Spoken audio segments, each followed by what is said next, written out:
हम आए पहाड़ घूमने के लिए। पहाड़ का नज़ारा आप लोग देख सकते हैं। ऐसे पहाड़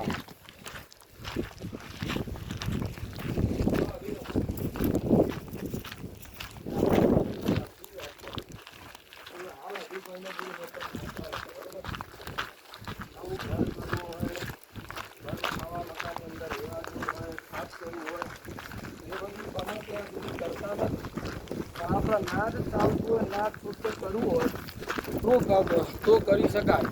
બાકી તો ત્યાં સુધી કરવાના નતો. લગન યજ્ઞ કરવી તે બધું થતું નથી.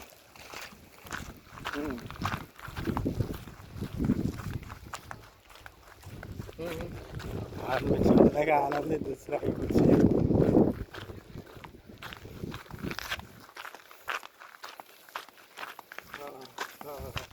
હા તો જો તમારે કરવું હોય ને તો પછી આ થોડા હાલ તો હું પહાડ ઉપર